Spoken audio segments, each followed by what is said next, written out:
આજે આપણે એક્ટિવ અને પેસિવ વોઇસમાં સાદા ભૂતકાળના વાક્યો ભણીશું. સમજીએ. સાદા ભૂતકાળનું વાક્ય સાદા વર્તમાનકાળના વાક્યની જેમ જ એક્ટિવ વોઇસમાંથી પેસિવ વોઇસમાં ફેરવાય છે. ટુ બીનું ભૂતકાળનું રૂપ માત્ર મૂકવામાં આવે છે. જેમ કે વર્તમાનકાળમાં આપણે એમ, ઇઝ, આર મૂકતા હતા, તેના બદલે ભૂતકાળમાં હવે આપણે વોઝ, વેર મૂકીશું. વોઝ આપણને એક વચનમાં જોવા મળે છે, જ્યારે વેર છે આપણને બહુવચનમાં જોવા મળે છે. સાદા ભૂતકાળમાં એક્ટિવ વોઇસના વાક્યમાં ક્રિયાપદનું ભૂતકાળનું રૂપ મુકાય છે. સાદા ભૂતકાળમાં હકાર, નકાર, સાદા પ્રશ્ન, WH પ્રશ્ન, હુ વાળા વાક્યની આપણે ચર્ચા કરીશું. એમાં જે પહેલો પ્રકાર છે તેની ચર્ચા કરીએ, હકાર વાક્ય. ઉદાહરણ તરીકે જોઈએ તો આઈ સો એન એક્સિડન્ટ યસ્ટરડે. આ વાક્યમાં આઈ કર્તા છે, સો એ ભૂતકાળનું ક્રિયાપદ છે સીનું, એન એક્સિડન્ટ એ કર્મ છે, જ્યારે યસ્ટરડે એ વધારાના શબ્દો અથવા તો અન્ય શબ્દો કહી શકાય, તે એમ જ એની જગ્યાએ રહે છે. આ વાક્યનું આપણે પેસિવ વોઇસ કરીએ ત્યારે કર્મ છે એ કર્તાના સ્થાને આવશે, એટલે કે એન એક્સિડન્ટ. ભૂતકાળ હોવાથી ટુ બીનું રૂપ આપણે વોઝ અથવા વેર મૂકીએ, પરંતુ એક વચન છે તો આપણે વોઝ મૂકીશું. ત્યારબાદ જે ક્રિયાપદ ભૂતકાળનું છે તેનું ભૂતકૃદન કરીશું, એટલે કે સીન આવશે. ત્યાર પછી બહારથી શબ્દ આપણે બાય મૂકીએ છીએ અને આઈ જે કર્તા છે તેનું કર્મણી રૂપ મી મૂકવામાં આવશે અને વધેલો જે વધારાનો શબ્દ છે યસ્ટરડે તે અંતે મુકાશે, એટલે કે આખા વાક્યનો જવાબ બનશે an accident was seen by me yesterday. બીજું ઉદાહરણ જોઈએ, આઈ બોટ અ પેન. આ વાક્યમાં પણ ક્રિયાપદ ભૂતકાળમાં છે. હવે આ વાક્ય કેવી રીતે બનાવીએ તે જોઈએ તો આઈ એ કર્તા છે, બોટ ક્રિયાપદ છે અને એ પેન એ કર્મ છે. તો એ પેન છે એ શબ્દને આપણે સૌથી પહેલાં લાવીશું, એટલે કે એ પેન, અને એક વચનમાં છે માટે ભૂતકાળનું ક્રિયાપદ આવશે વોઝ અને બોટનું ભૂતકૃદન પણ બોટ જ થાય છે. ત્યાર પછી બહારથી આપણે બાય મૂકીએ છીએ અને આઈનું કર્મણી રૂપ મી થાય છે.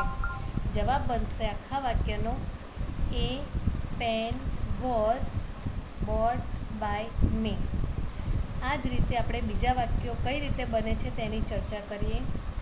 1 નંબરનું વાક્ય, people of Kerala worship the king Mahabali. આ વાક્યમાં પીપલ ઓફ કેરાલા એ કર્મ એટલે કે સબ્જેક્ટ છે, વર્શિપ્ડ એ વર્ક એટલે કે ક્રિયાપદ છે અને the king Mahabali A object એટલે કે કર્મ છે. જે વાક્યનો જવાબ જોઈએ તો ધ કિંગ મહાબલી જે કર્મ હતું એને આપણે કર્તાના સ્થાને લાવીશું. હવે ટુ બીનું ક્રિયાપદ ભૂતકાળમાં મુકાશે વોઝ અને ક્રિયાપદનું જે હતું ભૂતકાળનું રૂપ એનું ભૂતકૃદન પણ એનું એ જ થાય છે, એટલે કે વર્શિપ્ડ. ત્યાર પછી બહારથી શબ્દ બાય મુકાશે અને પીપલ ઓફ કેરાલા અંતે મુકાશે, એટલે કે કર્તા કર્મના સ્થાને આવશે. તેથી જવાબ આખો બનશે the king Mahabali was worship by people of Kerala. બીજું વાક્ય જોઈએ, Tenali Raman ate all the halwa. આ વાક્ય એક્ટિવ વોઇસમાં છે. પેસિવ વોઇસમાં ફેરવીએ ત્યારે ઓલ ધ હલવા એ કર્મ છે જે કર્તાના સ્થાને આવશે, એટલે કે all the halwa was. Ate છે ભૂતકાળનું ક્રિયાપદ છે જેનું ભૂતકૃદન થશે ઇટન. બહારથી શબ્દ બાય મૂકવામાં આવશે, ત્યાર પછી અંતે જે કર્તા છે તેનાલી રામન તે શબ્દ એટલે કે નામ મૂકવામાં આવશે. વાક્યનો જવાબ બને છે all the halwa was eaten by Tenali Raman. 3 નંબર, Mungeri Lal kissed the umbrella. આ વાક્યમાં ધ અમ્બ્રેલા એ કર્મ છે જે કર્તાના સ્થાને આવશે. ધ અમ્બ્રેલા એક વચન છે માટે ટુ બીનું રૂપ આવશે વોઝ.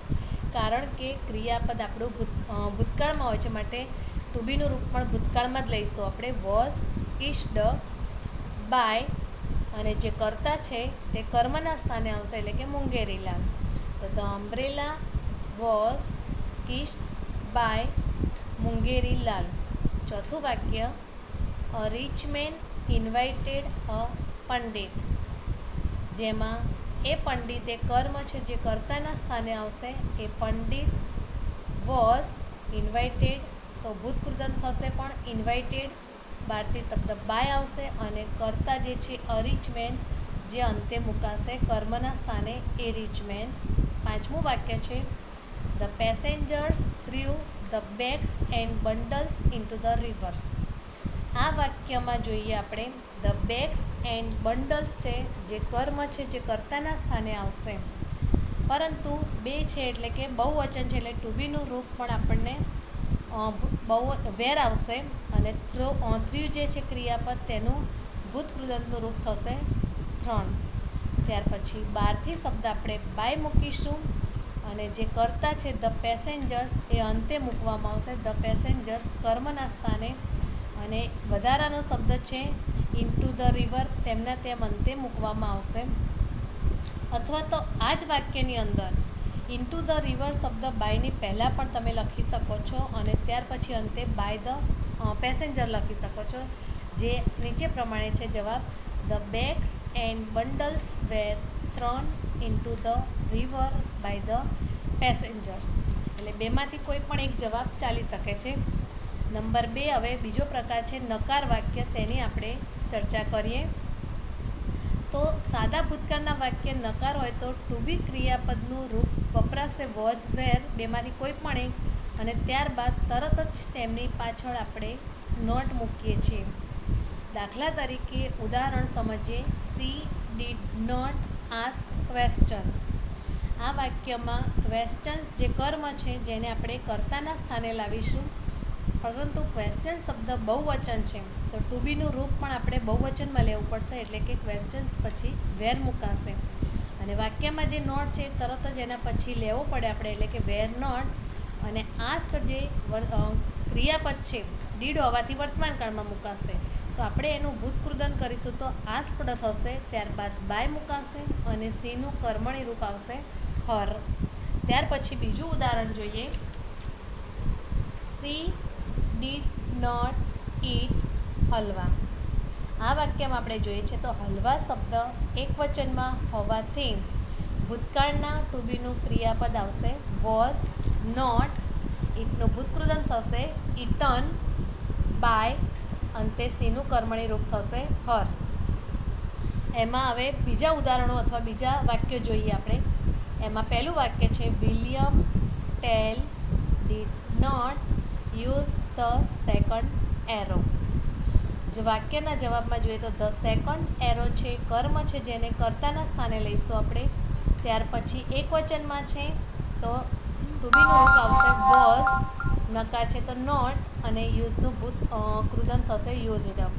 ત્યાર પછી બહારથી શબ્દ બાય અને વિલિયમ ટેલ જે કર્તા છે તેને આપણે કર્મના સ્થાને મૂકીશું. આખો જવાબ બનશે the second arrow was not used by William Tell. બીજું ઉદાહરણ જોઈએ. The pandit did not threw the bundle of books.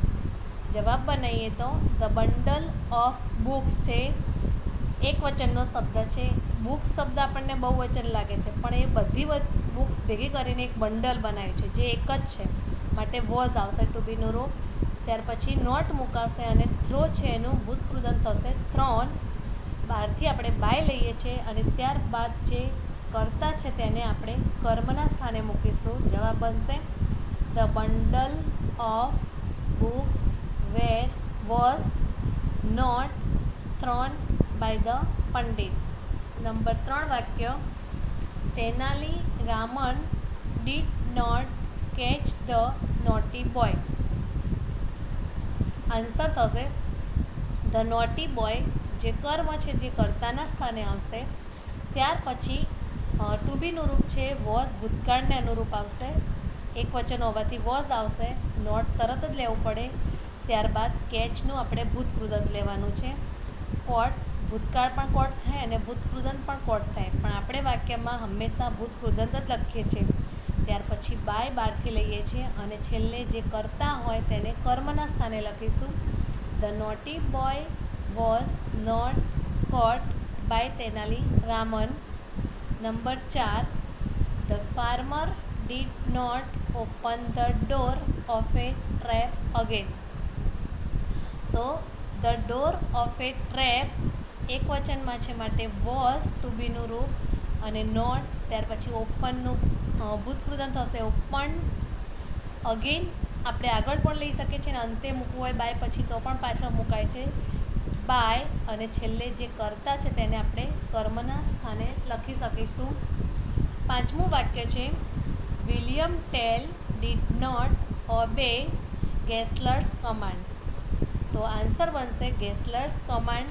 જે શબ્દ પહેલો આવશે કર્તાના સ્થાને, ત્યાર પછી ભૂતકાળ છે માટે વોઝ અને નોટ આવશે. ઓબેનું ભૂતકૃદંત થશે ઓબેડ બાય, અને વિલિયમ ટેલ જે કર્તા છે તે કર્મના સ્થાને મુકાશે. આખા વાક્યનો જવાબ બનશે Gessler's command was not obeyed by William Tell. હવે આપણે ત્રીજા પ્રકારના વાક્યો જોઈશું, પ્રશ્નાર્થ વાક્યો. અને આ પ્રશ્નાર્થ વાક્યો પણ સાદા પ્રશ્નો છે, જે ડીડ કે એટલે કે વોઝ વેરથી ચાલુ થતા પ્રશ્નો. નંબર 1 ઉદાહરણમાં જોઈએ, did you learn English. Did એટલે આપણે પહેલો શબ્દ આવશે ઇંગ્લિશ. તો ઇંગ્લિશ એક વચનમાં છે તો એના માટે તરત જ ટુ બીનું રૂપ વોઝ આવશે. પણ પ્રશ્નાર્થ વાક્ય હોવાથી વોઝ ઇંગ્લિશ, ત્યાર પછી ક્રિયાપદનું ભૂતકૃદંત થશે લર્ન, અથવા તો લર્ન પાછળ ઈડી પણ લગાડી શકીએ છીએ. ત્યાર પછી બહારથી શબ્દ બાય મૂકવાનો અને અંતે યુનું કર્મણી રૂપ યુથ થશે, અને છેલ્લે પ્રશ્નાર્થ ચિહ્ન અવશ્ય મૂકવાનું. બીજું ઉદાહરણ જોઈએ, did the soldiers catch William Tell. તો વિલિયમ ટેલ એક જણ છે માટે વોઝ આવશે ટુ બીનું રૂપ, પણ પ્રશ્નાર્થ વાક્ય હોવાથી તે સૌથી પહેલાં મૂકવાનું. વોઝ વિલિયમ ટેલ કેચનું ભૂતકૃદંત થશે કોટ બાય ધ સોલ્જર્સ. હવે બીજા વાક્યો આવા જોઈએ આપણે. તો 1 નંબરનું વાક્ય છે, did a crowd follow William Tell and his son. તો William Tell and his son એટલે કે 2 જણા છે માટે ટુ બીનું રૂપ આવશે વેર, ભૂતકાળનું વાક્ય હોવાથી. તો were William Tell and his son. ત્યાર પછી જે ફોલો છે એનું ભૂતકૃદંત થશે ફોલોડ. બહારથી આપણે બાય મૂકીશું અને એ ક્રાઉડ જે કર્તાના સ્થાને છે તેને આપણે કર્મના સ્થાને મૂકીશું અને પ્રશ્નાર્થ ચિહ્ન મૂકીશું. Number 2, did the arrow hit the apple. તો એપલ શબ્દ એક વચનમાં છે એટલે સૌથી પહેલાં ટુ બીનું રૂપ આવશે વોઝ. વોઝ ધ એપલ, અને હિટના બધા ત્રણેય રૂપો સરખા થાય એટલે કે ભૂતકાળ પણ હિટ થાય, વર્તમાનકાળ પણ હિટ અને ભૂતકૃદંત પણ હિટ થાય છે. તો હિટનું હિટ જ રહેશે. ત્યાર પછી બહારથી શબ્દ આપણે બાય મૂકીશું અને ત્યારબાદ ધ એરો છે કર્તાના સ્થાને જે કર્મના સ્થાને મુકાશે. Number 3, did Edison's teacher satisfy Edison. તો આન્સરમાં જોઈએ તો એડિશન છે એક છે માટે વોઝ આવશે. Was addition. સેટિસ્ફાયનું ભૂતકૃદંત થશે સેટિસ્ફાઈડ. ત્યાર પછી બહારથી આપણે બાય મૂકીશું અને અંતે જે કર્તા છે એડિશન્સ ટીચર એના બદલે હિઝ ટીચર પણ આપણે લખી શકીએ છીએ, અથવા તો એડિશન્સ ટીચર પણ લખી શકીએ છીએ અને અંતે પ્રશ્નાર્થ ચિહ્ન મૂકવાનું. વાક્ય number 4, did Robert bring the pass. તો ધ પાસ એક વચન છે માટે આપણે વોઝ મૂકીશું. Was the pass.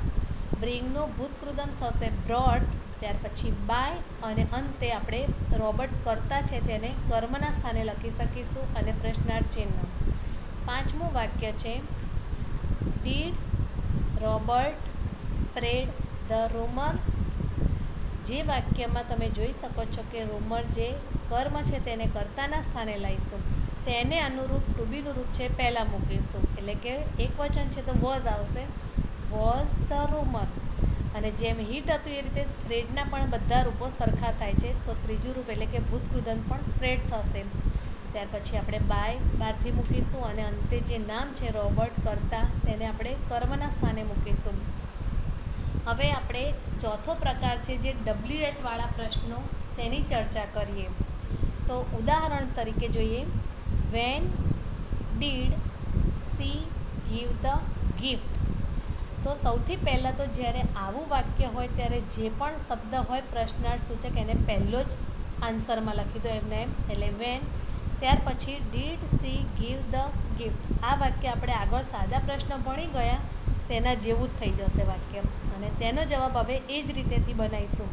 તો ધ ગિફ્ટ એક વચન છે માટે એને અનુરૂપ આપણે ટુ બીનું રૂપ મૂકીશું વોઝ. તો વેન વોઝ ધ ગિફ્ટ. ત્યાર પછી ગીવનું ભૂતકૃદંત થશે ગીવન. બહારથી આપણે બાય મૂકીશું અને અંતે સીનું હર થશે કર્મણી રૂપ, એટલે કે આખા વાક્યનો જવાબ બનશે when was the gift given by her. બીજું ઉદાહરણ જોઈએ. When did Mr White tell a story of pandit.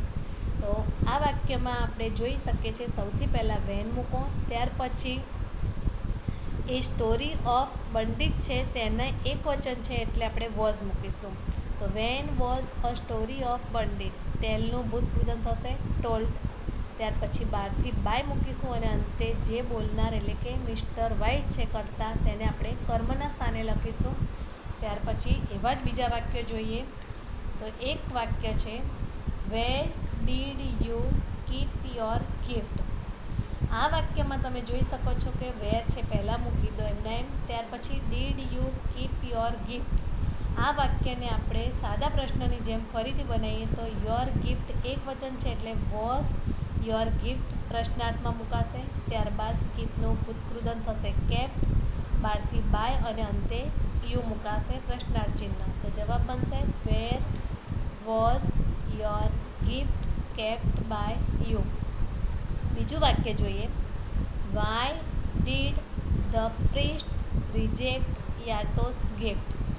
તો આ વાક્યના જવાબમાં પહેલાં વાય મૂકીશું, ત્યાર પછી યાટોસ ગિફ્ટ એક વચન છે એટલે વોઝ યાટોસ ગિફ્ટ. રિજેક્ટનું ભૂતકૃદંત થશે રિજેક્ટેડ. ત્યાર પછી બાય અને અંતે જે ધ પ્રીસ્ટ જે કરતા છે તેને કર્મના સ્થાને લખીશું. વાય જવાબ બનશે why was Yato's gift rejected by the priest. નંબર 3, why did they trap the monkey. આ વાક્યમાં વાય ત્યાર પછી સાદું જ બનાવીશું. તેમાં સૌથી પહેલાં ધ મંકી છે તો વોઝ મૂકીશું વોઝ ધ મંકી. ટ્રેપનું ભૂતકૃદંત થશે ટ્રેપ્ડ, જેમાં ધ્યાન રાખવાનું કે છેલ્લો અક્ષર છે 2 વાર લખાશે ટ્રેપ્ડ. ત્યાર પછી બાય અને અંતે ધેનું ભૂતકૃદંત એટલે કે કર્મણી રૂપ મુકાશે ધેમ. ચોથું વાક્ય છે what did Yato find one day. તો વોટ પહેલાં આવશે, ત્યાર પછી વોટના વાક્યમાં વોટ પછી તરત ટુ બીનું રૂપ મુકાશે વોટ વોઝ. ફાઇન્ડનું ભૂતકૃદંત થશે ફાઉન્ડ બાય અને યાટો વન ડે. પાંચમું વાક્ય છે તેમાં વોટ ડીડ રોબર્ટ બ્રિંગ. તો વોટ ત્યાર પછી ટુ બીનું રૂપ વોઝ એક વચનમાં છે માટે બ્રિંગનું ભૂતકૃદંત થશે બ્રોટ અને બાય અંતે રોબર્ટ મૂકવામાં આવશે છેલ્લું. હવે છેલ્લો પ્રકાર છે હુવાળા વાક્યો, જેમાં આપણે જોઈએ તો દાખલા તરીકે હુ રિસીવ્ડ ધ પ્રાઇઝ. તો સૌથી પહેલાં હુવાળા કોઈ પણ વાક્ય હોય એમાં પહેલાં બાય હુમ મૂકવું. ત્યાર પછી છેલ્લો શબ્દ ધ પ્રાઇઝ છે એ એક વચનમાં છે તો વોઝ આવશે વોઝ ધ પ્રાઇઝ અને ભૂતકૃદંત કરી દેવાનું જે ક્રિયાપદ હોય એનું. તો received by whom was the prize received અને પ્રશ્નાર્થ વાક્ય. Who celebrated Onam. બીજું વાક્ય તો હુના બદલે પહેલાં આપણે મૂકીશું બાય હુમ. ત્યાર પછી ઓણમ શબ્દ એક વચનમાં છે તો વોઝ ઓનમ અને ત્યાર પછી સેલિબ્રેટેડનો ભૂતકૃદંત સેલિબ્રેટેડ. હવે આવા બીજા વાક્યો જોઈએ. એમાં એક વાક્ય હુ એટ હલવા. તો બાય હુમ એક વચનમાં છે તો વોઝ હલવા અને એટનું ભૂતકૃદંત ઇટન. બીજું વાક્ય છે હુ હિટ ધ બોય. તો સૌથી પહેલાં બાય હુમ. ધ બોય એક વચન છે તો વોઝ ધ બોય અને હિટનું ત્રીજું રૂપ હિટ જ થશે ભૂતકૃદંત 3. બીજું વાક્ય હુ ગેવ ધ ગિફ્ટ્સ. તો બાય હુમ.